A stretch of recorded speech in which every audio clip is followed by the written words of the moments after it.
Now I'm going to read you some things from Friedman, who wrote The Disappearance of God.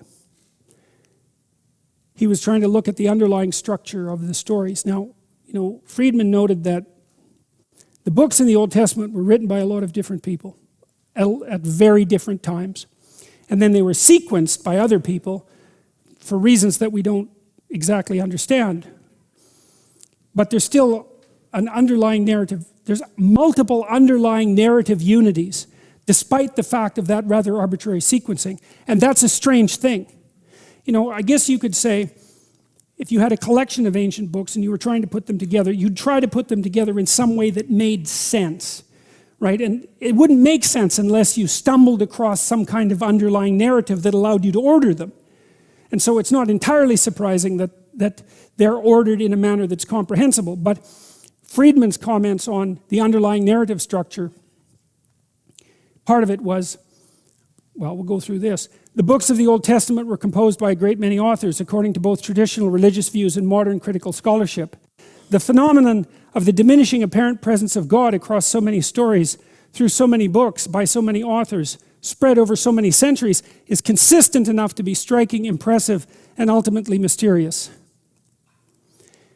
But the hiding of the divine face is only half the story. There's another development also extending across the course of the entire narrative of the Hebrew Bible, which we must see before we can appreciate the full force of this phenomena, and before we can pose a solution to the mystery of how this happened. Gradually, from Genesis to Ezra and Esther, there is a transition from divine to human responsibility for life on earth.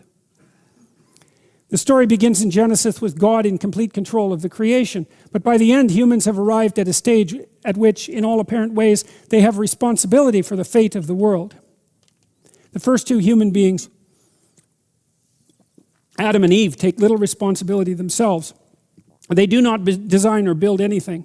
When they're embarrassed over their nudity, they do not make clothes. They cover themselves with leaves. It's God who makes their first clothing for them.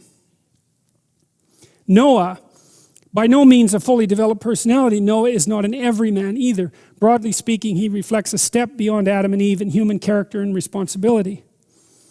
Abraham, beyond the accounts of divine commands that Abraham does carry out, the narrative also includes a variety of stories in which Abraham acts on his own initiative. He divides land with his nephew Lot. He battles kings. He takes concubines. He argues with his wife Sarah. On 2 occasions, he tells kings that Sarah is his sister out of fear that they will kill him to get his wife. And he arranges his son's marriage. In the place of the single story of Noah's drunkenness, there are, in the case of Abraham, the stories of a man's life. The Abraham section thus develops the personality and character of man to a new degree in biblical narrative, while picturing in him a new degree of responsibility. It is not just that Abraham is kinder, gentler, more intrepid, more ethical, or a better debater than his ancestor Noah. Rather, both the Noah and the Abraham stories are pieces of a development of an increasingly stronger stance of humans relative to the deity. Before the story is over, humans will become a great deal stronger and bolder than Abraham.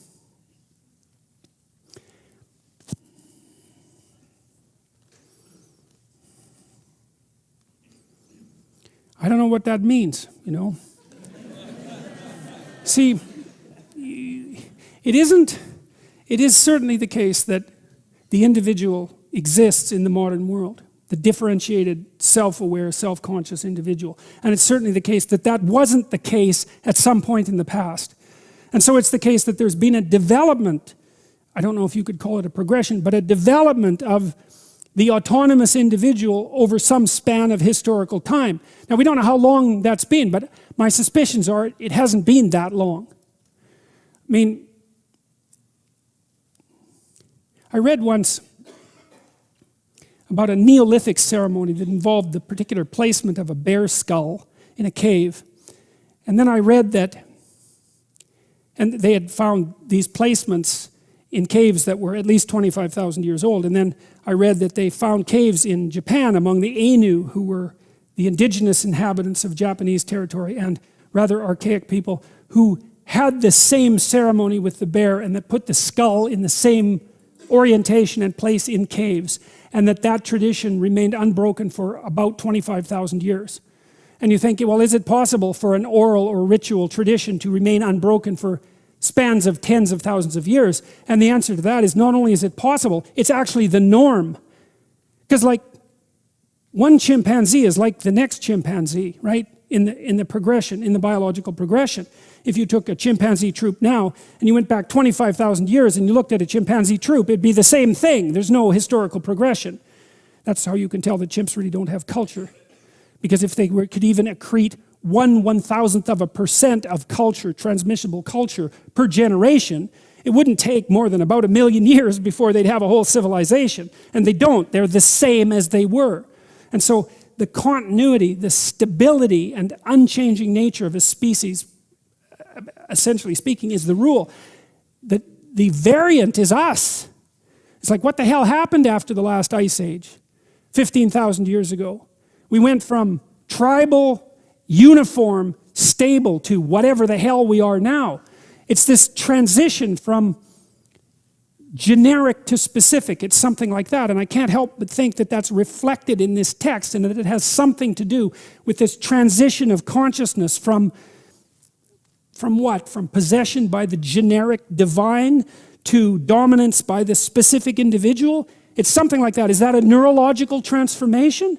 Is that what this is a record of? I mean, we don't know. One of the things Jung said about God, because Jung's relationship with God as an object of belief is very complex. In his technical writing, he always talks about the image of God. He never talks about God. He talks about the image of God. He said that the image of God dwells within. That's not the same thing as God dwelling within, right? So all of these capacities that we have for transcendent consciousness could be a byproduct of biological evolution. They can have no reflection. They can have no relationship whatsoever to an actual transcendent reality. There's no way of telling. The transcendent reality seems to manifest itself as an element of experience, but that doesn't mean that it has a reality outside of the subjective, even if it exists, as it clearly does. But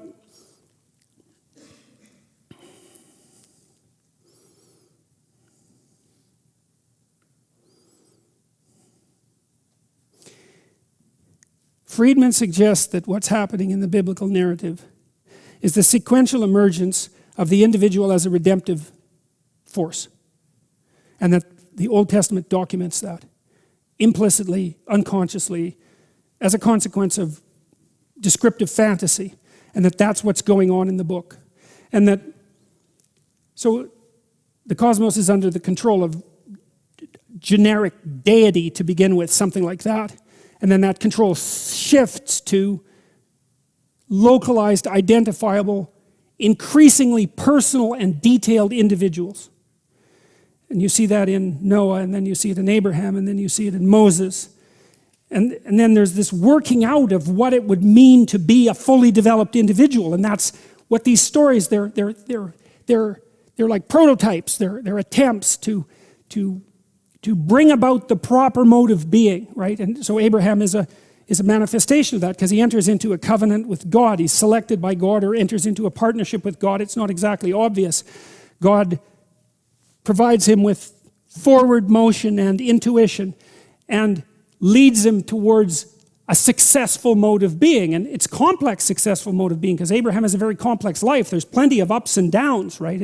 It's not unbroken purity of being towards a divine end. Abraham lies and cheats and deceives and does all sorts of things that a real person would do. And Moses, for example, kills someone. And so these people, the biblical people, are very genuine individuals, but they're given, with all their faults, right, with all their sins, with all their deceit, they're still put forth as potential modes of proper, models of potential proper being in the world. And the entire corpus of the Bible seems to be nothing but an attempt to keep throwing up variants of the personality, trying to experiment to find out what personality works in the world.